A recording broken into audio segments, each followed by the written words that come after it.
जो हावे बाह्या प्राणा उद्यते शाहेनम चाक्षुषम प्राण मनुगृह ज्ञानः पृथिव्यां या देवता सैषा पुरुषस्यापानं वष्टभ्यान्तरा यथा काशास्साः समानो वायुर्व्यानः।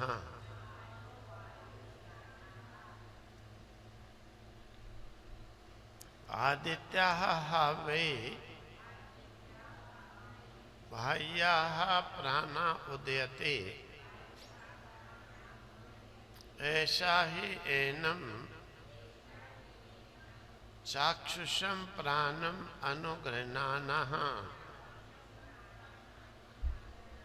पृथिव्यां या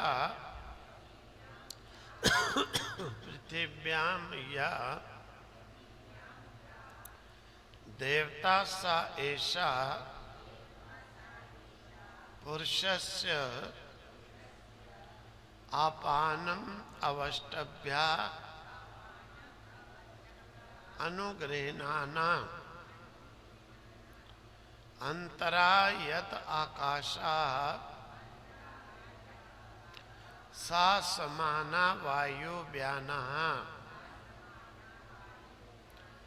तेजो हवा उदानस तस्मादुपशांत तेजाः पुनर्भवमिन्द्रियैर्मनसि सम्पद्यमानैः तेजाः वै उदाना तस्मात् उपशांत तेजाः पुनर्भवम को इंद्रियैः मनसि संपद्यमानैः। तो कहते आदित्याः वै, हा निश्चय अर्थ में रखा कि निश्चित ही सूर्य जो है आदित्य बाह्या प्राणा पिंड से बाहर का प्राण है, यानी आदि दैवत है। उदयति जब ये उदय होता है ऐसा आदित्य रूप प्राण, ये आदित्य का रूप धारण करता है, यही प्राण ही। और आदित्य का रूप धारण करके उदयति उदय होता है। और एनम चक्षुषम, इस नेत्र में होने वाले जो विद्यमान जो हैं प्राणम प्राण, शरीर अनुवर्ती, उस प्राण को अनुगृह्णाना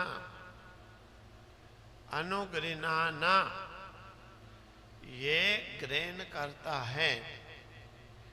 यानी जब सूर्य उदय होता है अपनी किरणों के साथ प्राण को सारे संसार में भेजता है और उन किरणों के साथ प्राणों को ये इंद्रियां ग्रहण करती हैं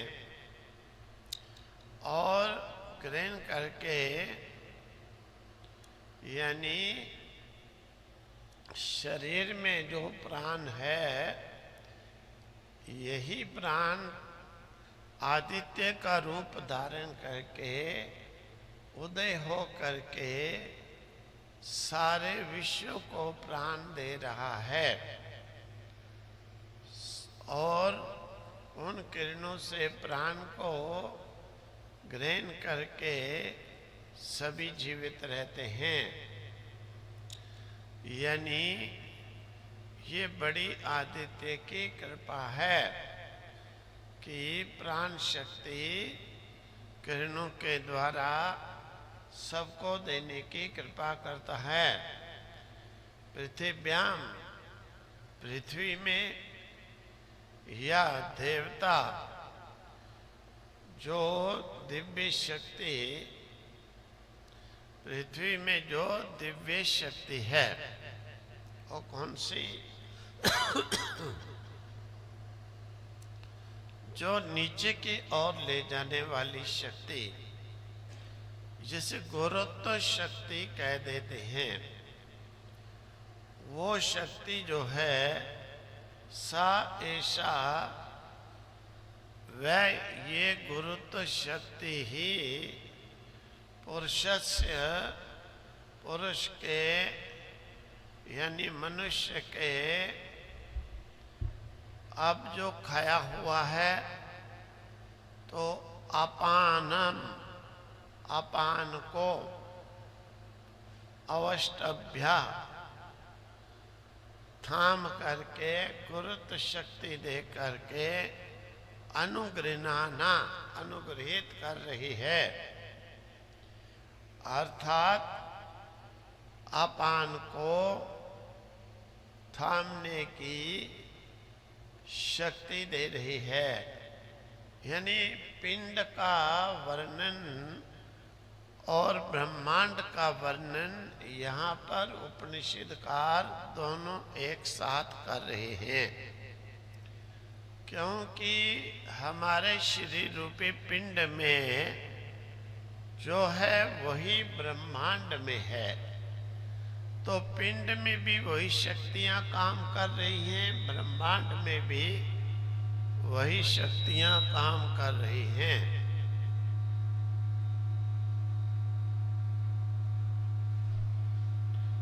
इसीलिए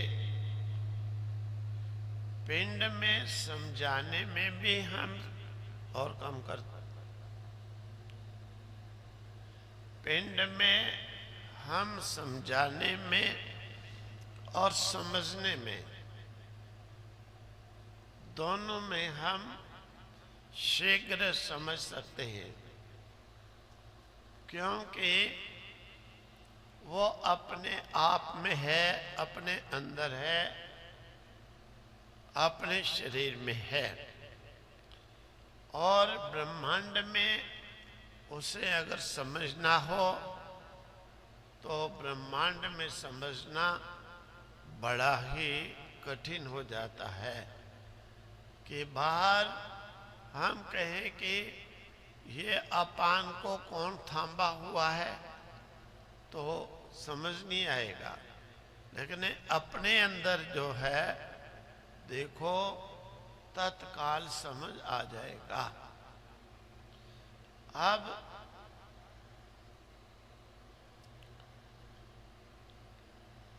अंतरा सूर्य और पृथ्वी के बीच में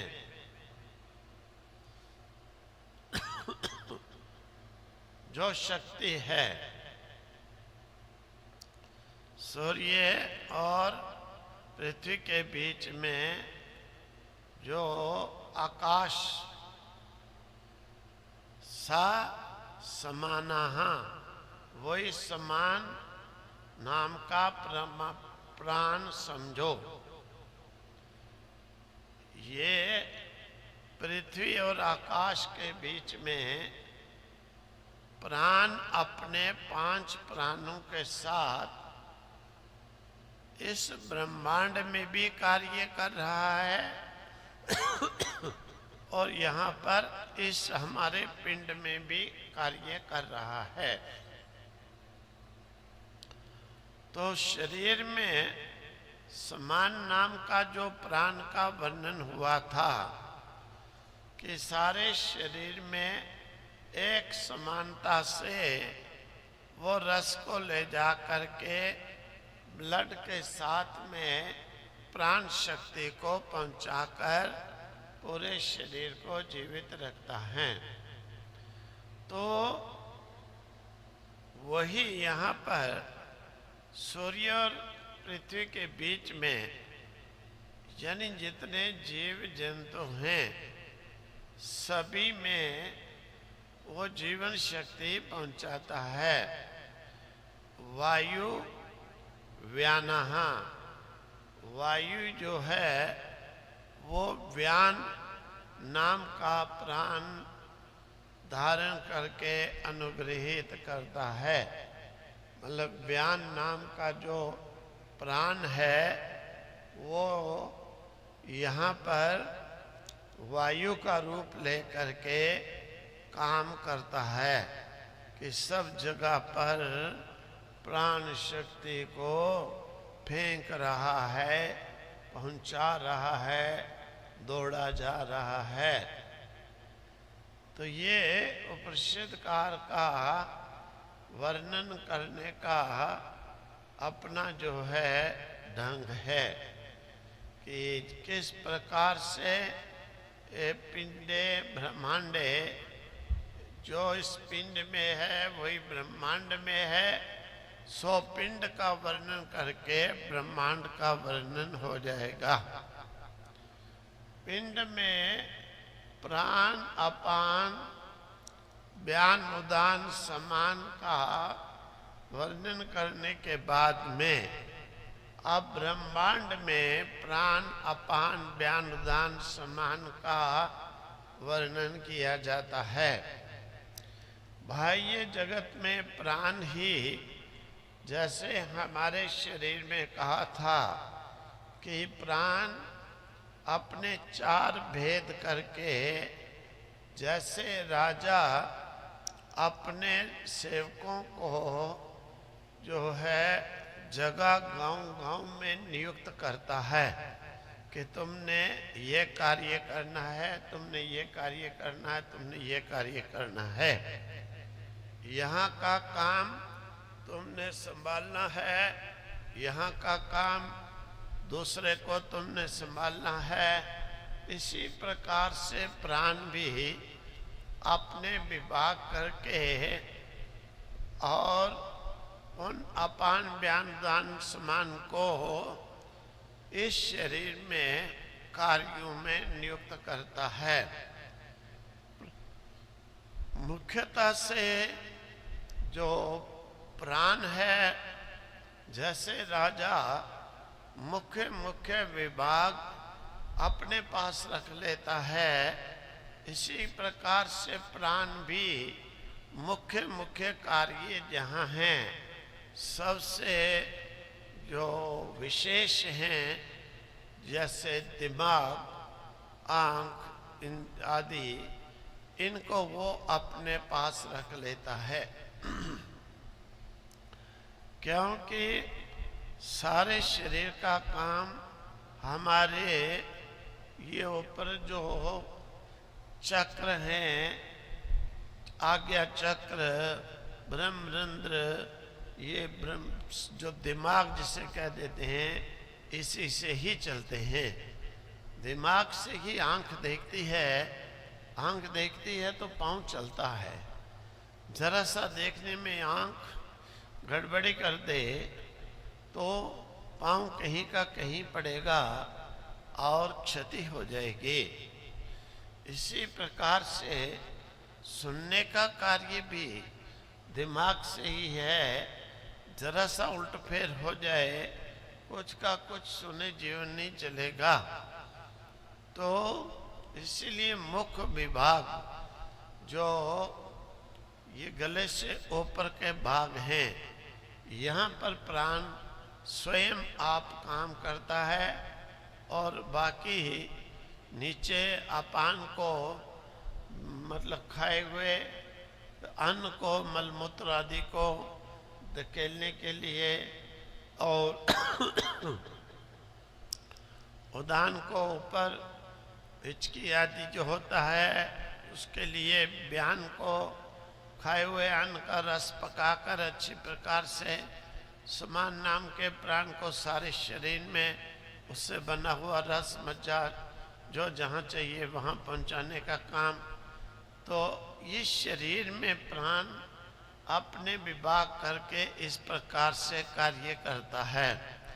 अब ब्रह्मांड में भी इसी चीज का वर्णन करने के लिए, समझाने के लिए यहाँ पर उपनिषदकार वर्णन कर रहे हैं कि देखो इस ब्रह्मांड में प्राण किस प्रकार से करता है। प्राण आदित्य का, सूर्य का रूप लेता है और उदय होता है। आदित्य की प्राण शक्ति ही चक्षु की प्राण शक्ति को अनुग्रहित करती है। यानी नेत्रों में हमें जो देखने की शक्ति ये सूर्य से ही मिलती है। चक्षु का प्राण पिंड का प्राण है। आदित्य का प्राण ब्रह्मांड का प्राण है। मुख्य विभाग ये आदित्य अपने पास यानी प्राण रखता है। चक्षु इस पिंड का सूर्य और सूर्य इस ब्रह्मांड का चक्षु समझ लो। और दोनों में तादात्म्य है। पृथ्वी के नीचे है वैसे ही प्राण ऊपर और अपान नीचे है। सूर्य के साथ प्राण का जो संबंध है वह पृथ्वी के साथ अपान का संबंध है। यानी पृथ्वी में जो देवता है वह पुरुष में अपान है। पृथ्वी का देवता कौन है? जो इसको नीचे की तरफ खींचता है, दबा कर रखता है, वही तो इसका देवता है। और उसी से तो पृथ्वी टिकी हुई भी है। नहीं तो सूर्य के खिंचाव से ये पृथ्वी खींच करके जाकर सूर्य से टकरा जाती। लेकिन एक शक्ति ऐसी है अपान। अपान नाम का प्राण जैसे खाए हुए अन्न को ऊपर नहीं आने देता, नीचे धकेलता है। ऊपर आने देता तो सांसें बंद करके मार देता। इसी प्रकार से नीचे की ओर उसका काम है उसे दबाए रखना, धकेले रखना। इसी प्रकार से पृथ्वी को भी नीचे की तरफ धकेल करके अर्थात खिंचा करके उस पृथ्वी को वो शक्ति नीचे ही दबा करके रखती है, जिसे गुरुत्व आकर्षण शक्ति भी कह देते हैं। अब वो नीचे की ओर अगर नहीं अपान काम करता तो ये ऊपर जा करके सीधी प्राण से टकरा करके आदित्य से और चूर चूर हो जाती। बाह्य जगत में अपान ही गुरुत्व रूप हो करके इस स्थिति का कारण बनता है। अर्थात अपान नाम का प्राण ही गुरुत्वाकर्षण जो शक्ति है जो पृथ्वी को नीचे खींच के रखती है, वो अपान बन करके कार्य करता है। सूर्य और पृथ्वी के बीच का जो अंतर है वह दोनों के बीच में आकाश कहा जाता है। और समान नाम का जो प्राण है वो जैसे सारे शरीर में खाए हुए अन्न का रस ब्लड बनाकर प्राण आदित्य से लेकर पहुंचाता है, इसी प्रकार से आकाश और धरती के बीच में जीवन है। सभी जगह पर जीवन तत्व के रूप में वो समान नाम का प्राण जो है सबको आदित्य की शक्ति पहुंचाकर जीवित रखता है। और वायु जो है इस शरीर में बयान का काम करता है। यानी शरीर में जैसे उदान है वैसे बाह्य जगत में तेज है, इस प्रकार से ये अपना अपना कार्य कर रहे हैं। ये पिंड और ब्रह्मांड को घटा करके प्रत्यक्ष किया जा रहा है। पिंड में समझने से ब्रह्मांड में भी परमात्मा को समझ जाएंगे। ओम तत्सत, ओम तत्सत, ओम तत्सत।